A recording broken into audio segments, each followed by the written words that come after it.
What is up, you nice people? It is Zei here from the Zei PC YouTube channel. Before we start the video though, let's go ahead and fast fetch. Because if I don't fast fetch, you guys are going to be like, oh bro, didn't fast fetch. Anyways, I'm still using CachyOS, but I'm using a window manager now instead of using KDE Plasma because I was bored.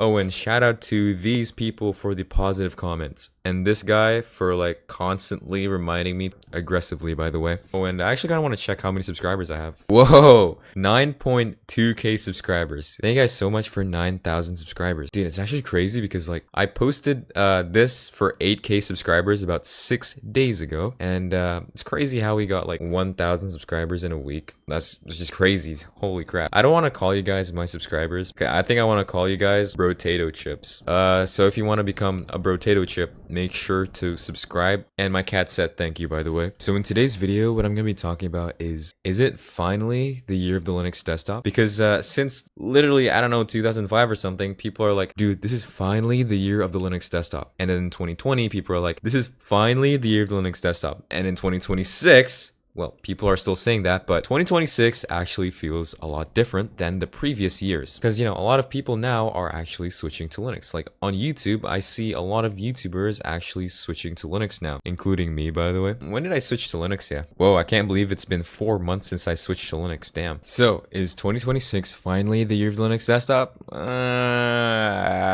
Well, I've prepared this for you guys. There's two answers. The boring answer, and also long and boring answer. So for the boring answer, it is yeah, I think. I don't know. That was the boring answer. See you guys in the next video. Anyways, I need to like make the video longer though because I need to feed my cat. My cat only eats grass-fed meat. And my YouTube money, a lot of it just goes to my cat. Why 2026 actually feels different. Alright, so Linux now is actually becoming more and more accessible. Distros like Linux Mint, Zorin OS, Fedora, they're great distros for beginners. I was able to get it up and running on my MacBook a while ago with just an install, and I didn't really need to set up anything else. Like the Wi-Fi works. It was straight up great. But distros like CachyOS, EndeavorOS, and these distros that I list on screen, they still require some setup. Minor setup like maybe your Wi-Fi, your touchpad drivers like that. Very minor stuff. And you know, with a quick search, let's say I want to search Linux Mint, search like this actually leads you to their website. And dude, I'm pretty sure even a toddler who've used Windows once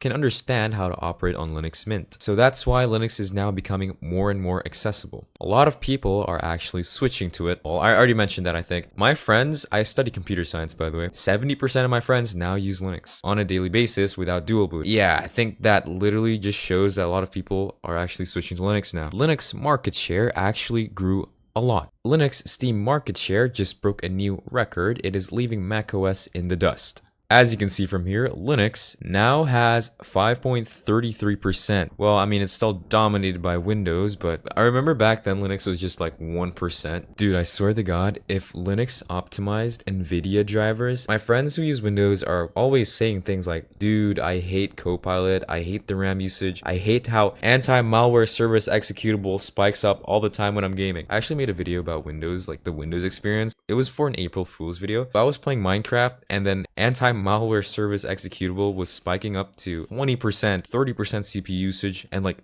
3 gigs of RAM usage. Anyways, that was the why 2026 actually feels different. Now it's time for gaming support. Gaming support a few years ago. Blech. Gaming support now, actually pretty good. Now, if we go to Steam, let me just go to Steam real quick. Counter-Strike 2 does run on Linux natively, but I don't know why, but for some reason, if I just use Proton, I used to use CachyOS, and it's almost at the same level as Windows FPS. Like a 10 FPS difference, I probably won't even notice, you know, unless I have an FPS counter on. And there's also this website called ProtonDB. You can search for games that are actually playable or not. There's a list here recommended by 3 or more, recommended by 2 or more, recommended by at least 1. Yeah, that is a bunch of games. There's also Deck verified games or Steam Deck verified or playable, and Chromebook.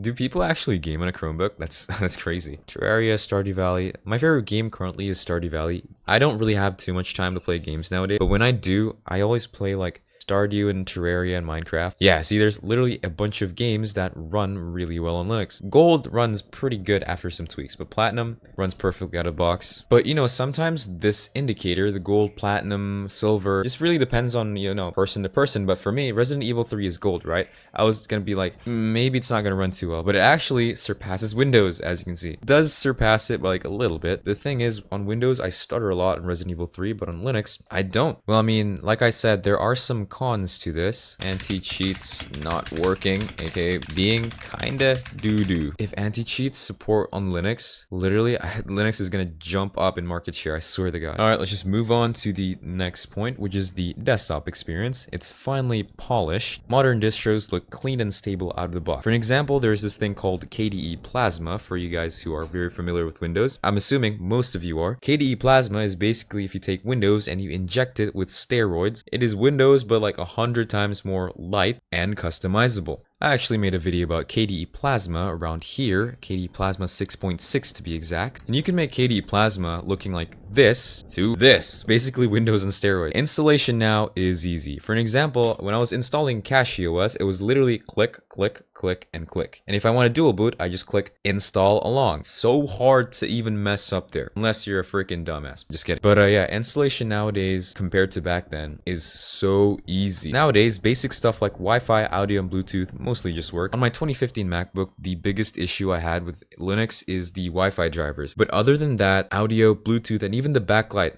the camera on my MacBook works. Way less terminal dependency than before. I prefer just, let's say I want to move a file, I just do sudo mv, or if I want to copy, I just do sudo cp. Cp stands for copy, by the way, not, you know. I really just prefer doing that instead of like going to a traditional file manager like Dolphin or the Windows file manager. I do also have a terminal file manager called Ranger, which I use quite often, but I use like sudo cp and sudo mv a lot more than Ranger. Linux terminal can be scary at first, but it is actually very fast once you get to learn how to use it. Now, software and ecosystem, it is good, but not perfect. Browsers, dev tools, media apps, all good. So for recording, I use OBS, which is an open source, and literally every YouTuber uses OBS. And for video player, I use this thing called VLC. For editing a video, yeah, this might sound crazy, I use Blender for editing a video. Blender has a very capable video editor. I used to use Kdenlive, but I was like, meh. I kind of like Blender a lot more than Kdenlive.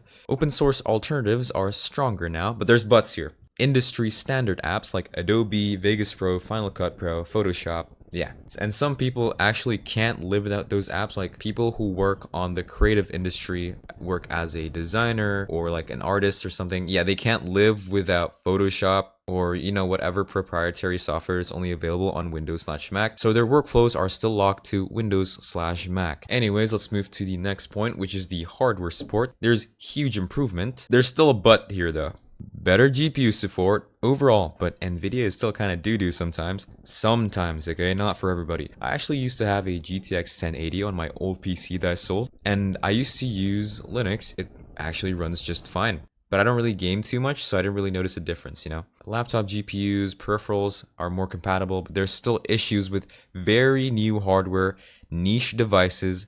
There's also troubleshooting, still more manual than Windows and Mac. Like, I already mentioned this, but the Wi-Fi drivers on my MacBook are a hit or miss on Linux. I have to use this exact driver called Broadcom-WL, and if I use something other than Broadcom-WL, like let's say Broadcom-WL-DKMS, which is another version of the driver, crashes and it won't work. And the only way to use the Broadcom-WL driver is for me to use the original Linux kernel. There's kernels like Zen, Linux LTS, CachyOS actually has their own kernel called, well, Cachy kernel.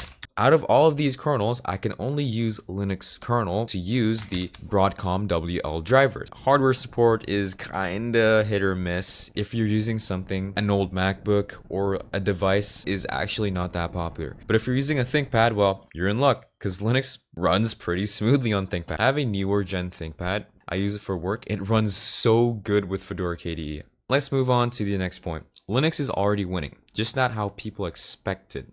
Android is Linux based. Yeah.